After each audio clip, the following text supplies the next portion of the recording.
হয় নিশ্চয়কৈ ভাৰত পাকিস্তানৰ মাজত সৃষ্টি হোৱা যি যুদ্ধ সদৃশ যি পৰিৱেশ সেই পৰিৱেশৰ প্ৰতি লক্ষ্য ৰাখি মুখ্যমন্ত্ৰী ডক্টৰ হিমন্ত বিশ্ব শৰ্মাই ৰাজ্যৰ যিসমূহ বিহু অনুষ্ঠান আছে সেই বিহু অনুষ্ঠানসমূহ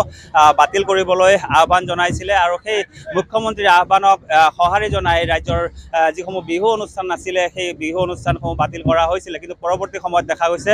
যে ভাৰত পাকিস্তানৰ মাজত যি যুদ্ধ সদৃশ যি পৰিৱেশ সেই পৰিৱেশ কিছু উন্নত হৈছে বা স্বাভাৱিক হৈছে আৰু তাৰ পিছতে মুখ্যমন্ত্ৰীগৰাকীয়ে পুনৰ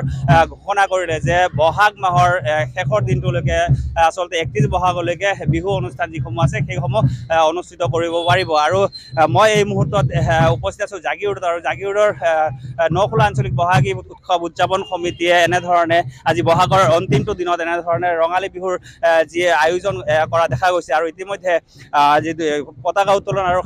যি শ্বহীদ তৰ্পণৰ পিছতে দেখা গৈছে সাংস্কৃতিক শোভাযাত্ৰা বৰ্ণাঢ্য এই সাংস্কৃতিক শোভাযাত্ৰা ইতিমধ্যে দেখা গৈছে উলিওৱা হৈছে আৰু বিভিন্ন জাতি জনগোষ্ঠীৰ কৃষ্টি সংস্কৃতিসমূহ এনেধৰণে উদ্ভাসিত হৈছে আৰু হাতী লৈ এনেধৰণে শোভাযাত্ৰা কৰা পৰিলক্ষিত হৈছে আৰু এনেধৰণে দেখুৱাইছোঁ আমি বিশাল বৰ্ণাঢ্য সাংস্কৃতিক শোভাযাত্ৰা আৰু আমি উদ্যোক্তাসকল আছে আমি তেওঁলোকৰ পৰা কিছু কথা জানিম আপোনাৰ পৰা কিছু কথা জানিম। আজি বহাগৰ অন্তিমটো দিন আৰু অন্তিমটো দিনত নখোলা আঞ্চলিক বহাগী উৎসৱ উদযাপন সমিতিৰ বিহু উদযাপন কৰা হৈছে কেনেধৰণৰ পৰিৱেশ? সুন্দৰ পৰিৱেশ যদিও এটা বিশেষ পৰিস্থিতিত বাতিল কৰা হৈছিলে কিন্তু এই ঘোষণাৰ পিছত মুখ্যমন্ত্ৰী পুনৰ ঘোষণাৰ পিছত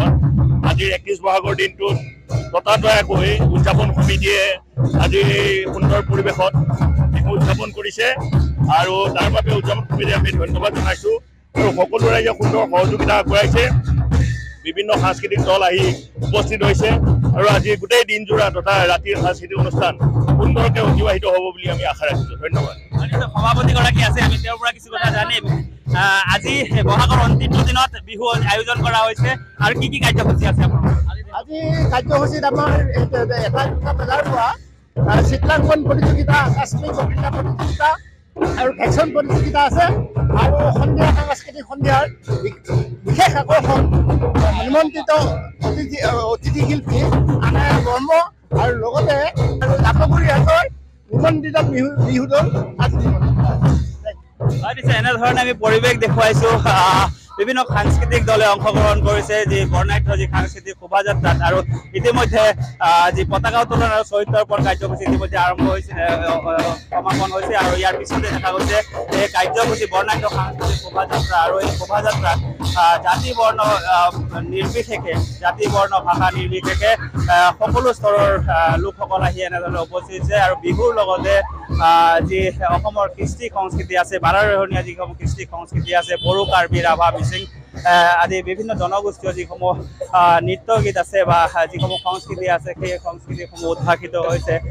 বিশেষকৈ বড়ো কাৰ্বি ৰাভা মিচিং তিৱাসকলৰ লগতে বিহু আছে তাৰোপৰি যি ডিমৰীয়াৰ যি লালিলাং নৃত্য বিখ্যাত যি লালিলাং নৃত্য সেই লালিলাং নৃত্য ইয়াত অংশগ্ৰহণ কৰা পৰিলক্ষিত হৈছে আৰু এনেধৰণে জাতীয় সাজপাৰ পৰিধান কৰি বিভিন্ন জাতি জনগোষ্ঠীৰ যিসকল লোক আছে এই লোকসকল ইয়াত উপস্থিত হৈছে অংশগ্ৰহণ কৰিছে আৰু এই সাংস্কৃতিক শোভাযাত্ৰাৰ আমি পৰিৱেশ দেখুৱাইছোঁ যিহেতু দেশৰ যি পৰিস্থিতি সেই পৰিস্থিতি কিছু স্বাভাৱিক হৈছে আৰু তাৰ পিছতে এনেধৰণে আজি বহাগৰ অন্তিমটো দিনত জাগিৰোডৰ যি নখোলা বহাগী উৎসৱ উদযাপন সমিতি সেই উদযাপন সমিতিয়ে বহাগী উৎসৱৰ আয়োজন কৰিছে। আপুনি বিচৰা বাতৰি পাব কেৱল নিউজ 18 এপত। নিউজ 18 এপ ডাউনলোড কৰিবলৈ স্কেন কৰক এই QR কোড। গুগল প্লে ষ্টৰতো পাব এই নিউজ 18 এপ।